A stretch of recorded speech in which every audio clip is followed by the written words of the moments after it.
Dr. Narendra Bansal. I am professor and head of department at the Grant Medical College and Sir J.J. Group of Hospitals for the last 20 years. I head the department, which comprises of a staff of about nearly 20 faculty members, including the residents, and about 80 other medical and paramedical staff. We do close to about 5,000 angiography, angioplasty every year. I have a publication list of 150 documents in national and international journals, some of which are award winning. I have trained more than 120 doctors to become cardiologists who are practicing all across the globe, including our country and abroad. And most of them are very, very successful in their own place. My main area of interest currently is interventional cardiology, doing angioplasties, which I have done in several thousands of numbers. I need not count on that. I continue to do that and also teach my students because that is the flavor of the day. No cardiologist is complete without learning angioplasty these days. And we have more and more advances in angioplasty like OCT, IVUS, what we call as the imaging, looking at the coronary arteries with cameras from inside so that we get more information and we can do better and better. I am proud to say that we have a 100% passing result every year. This year also, my all boys have passed the exam with good marks, and we do a lot of work. My department is one of the busiest from morning to evening. My two cath labs are running almost 12 hours a day, churning out 25 procedures in a day. We do almost 100 echocardiographies and 20 to 25 stress tests every day.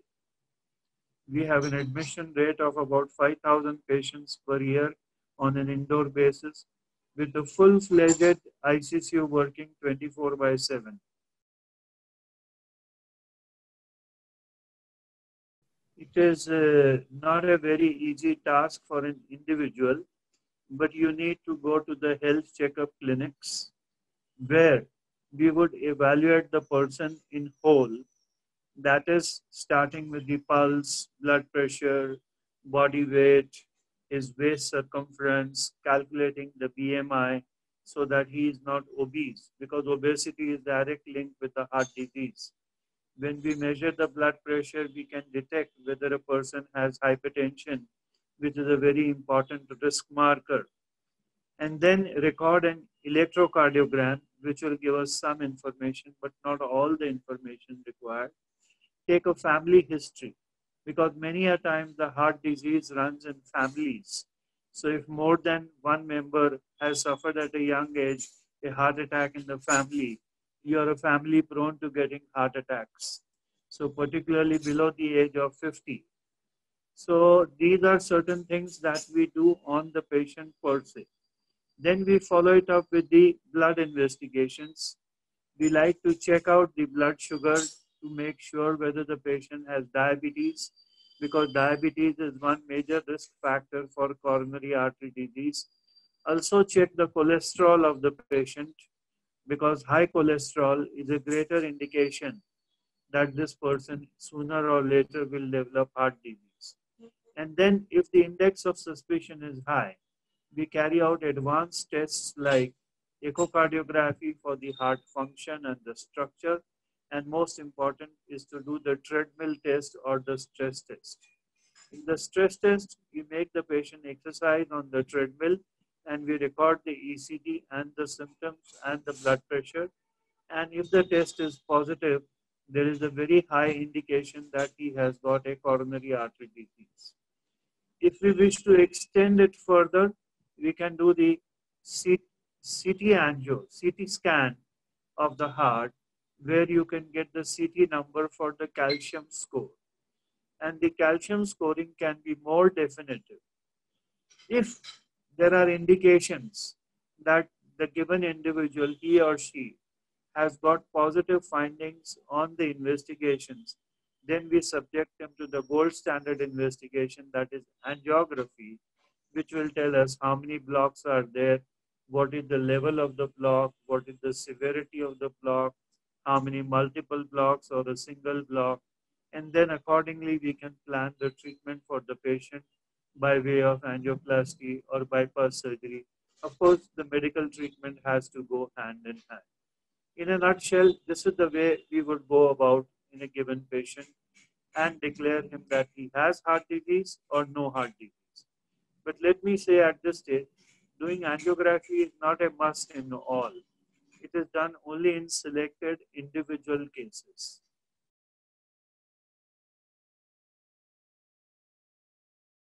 Yes, in about half the people, not in all, in about half the people who get heart attack, there are some warning signs in the form of a chest pain or a breathlessness, or they lose consciousness, what we call a syncopal attack, attack of palpitations, or they are, actually precipitated by upper lower respiratory tract infections, sudden rise in the blood glucose, sudden rise in the blood pressure. These are some warning symptoms that all is not well in the body and it could culminate into a heart attack. Or if a person is a known case of coronary artery disease, his angina keeps on worsening, his breathlessness keeps on worsening, that is a sign of an impending heart attack. So these things should not be taken very lightly and they should be treated appropriately in time to abort the heart attack from occurring. Because heart attack means a portion of the heart will become dead and your heart will become weaker and weaker as the number of attacks keep on increasing, or if you have a large major attack, the pump will become weaker, which is going to pump blood in the whole body.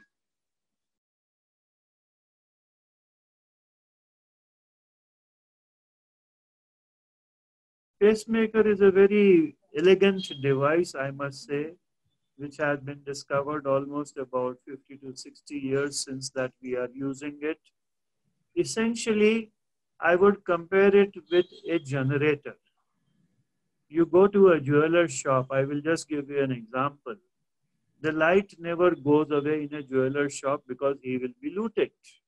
So when there is a power supply from the BEST power continues to supply the shop. But moment it breaks down, immediately the shopkeeper has got a device which will trigger off his power supply and it will take over till such time that the BST power supply is restored. So similarly, pacemaker is a backup device whenever our heart rate will fall. See, we have a condition, technically we call it as bradycardia. That means the heart beating becomes slow, which is not sufficient to maintain the amount of blood requirement of the body. So we need to restore the heartbeat numbers. For example, a healthy human heart beats 70 to 80 times per minute. But suppose the heart rate falls to 30 or 40. The amount of blood supply to the brain, to the liver, to the kidney, to the lungs, the muscles, and the various important organs becomes markedly diminished, which makes the person suffer. So we put in a device which is nowadays very, very small, just about 20 grams, a flat coin-like device, which is put below the collarbone under local anesthesia. And from there we give wire extensions which go into the heart. Most of the time we are putting what is called as a dual chamber pacemaker. That means there are two wire connections, one in the upper portion of the heart and one in the lower portion of the heart. These devices continuously take the signal from the heart. So long as your heartbeat numbers are good, this device will not function. But moment at any time your heartbeat numbers will fall down, the device will trigger off immediately and it will give you the fixed number of beats. Let us say I have programmed it for 70 beats. So you are assured that at all times your heart will beat 70 times per minute. And if the average beat gives 70 ml of blood, you are assured of getting a 5 liters of the cardiac output, as we call it, which is sufficient to maintain the person's life going on. So, and moment the heart rhythm or the heartbeat gets restored naturally, this device will shut off. So this is an automatic backup device to take care of any slow heart beating and assure the person that he will have fixed number of heartbeats depending on the requirement of the body so as to maintain the supply to the various organs of the body.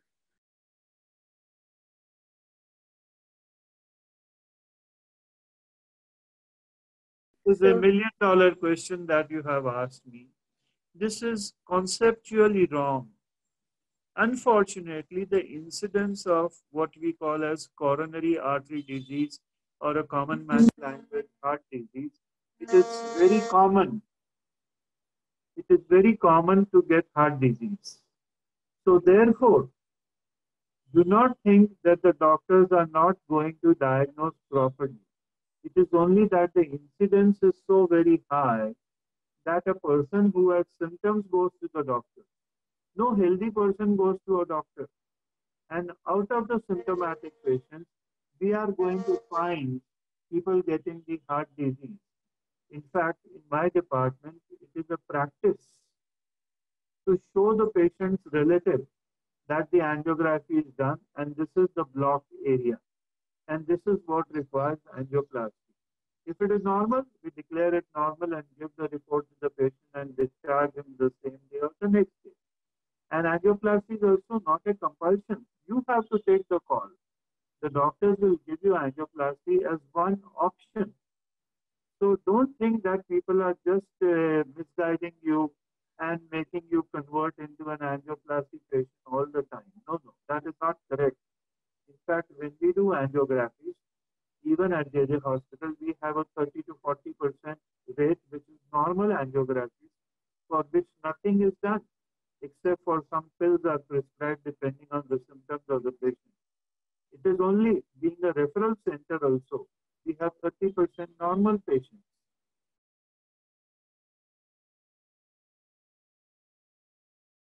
Yes. In fact, it is a myth that people believe they can treat COVID at home only. Nothing wrong with the very mild cases which are there, but you need to be at least seen by a doctor once. Your investigation parameters in the lab have to be sent, and then we take a call that you are a mild case or a moderate case and you can be treated at home. Remember, I just gave a talk on COVID yesterday only. 81% patients are mild cases. And the remaining 19%, about 14% are going to be severe and 5% are going to be critical. Those who are going to be severe and critical, they stand a high chance of having a cardiac involvement. Moreover, COVID is very notorious in the severe and the critical patients for developing what is called as clots. These clots can form anywhere in the body, but if they form inside the coronary artery, that is the arteries which supply the blood to the heart, it will result into a heart attack. If they form in the lung arteries, it will result in a pulmonary embolism. And these can be very important causes of people dying suddenly due to COVID. Many a times we hear stories, my father, my brother, my sister, so and so had COVID. He was taken to the hospital, everything was fine, and then suddenly he died. So this sudden death, pulmonary embolism, a myocardial infarction are very important. So therefore, there is one test which must be done in all COVID patients, what we call as a D-dimer. D-dimer, I repeat. And if the values of the D-dimer are more than 5 nanograms, you must put the patient on anticoagulants by injectable route. So in our medical language, we say we use low molecular weight heparins. So these can be given like an insulin at home also or in the hospital wherever the patient is, and you can prevent the clotting mechanism which has been activated by the COVID, which is blocked, and you will not get clots inside the heart or the lungs, which can become life threatening, or inside the brain leading to a stroke. So therefore, the COVID can affect the heart, the brains, the kidney, the liver. It can be a multi-system involvement. So you need to take care of the heart and lungs also.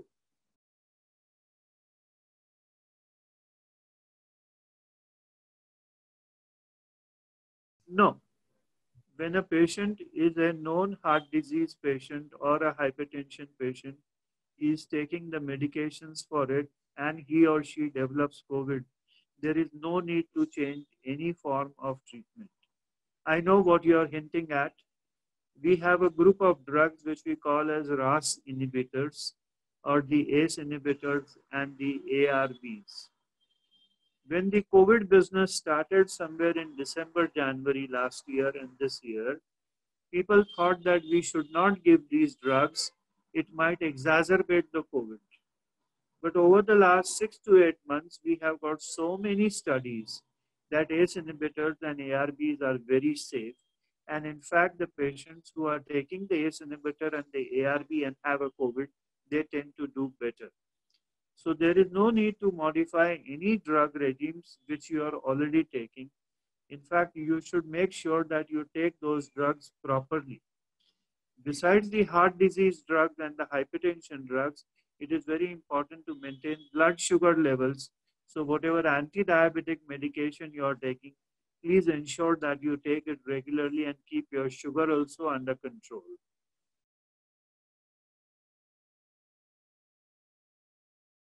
World Heart Day, basically this has been designed by the world authorities to increase the awareness amongst the general population of the heart disease.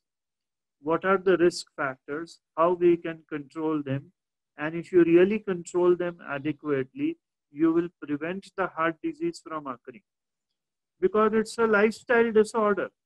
So if you modify your lifestyle to a healthy lifestyle, you will have a less chance of getting a heart disease. Now, to make the people remember things very easily, I have developed my own formula that people should remember just the nursery when we entered, we were taught A, B, C, D, E. So if they remember what to do and what not to do by the letters A, B, C, D, E and what it means, I will tell you.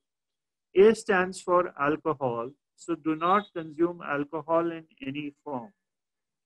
The word B stands for blood pressure. So please check your pressure even if your blood pressure is normal periodically to make sure that you don't have hypertension. And should you have a high blood pressure or hypertension, diet, exercise, low salt diet, yoga, meditation, pranayam, stress beating factors, weight reduction, and drugs should all be taken in a combination whilst monitoring the blood pressure that you reach a goal blood pressure which we identify as 130 by 80 and below. If you are 120 by 80 and below, still better.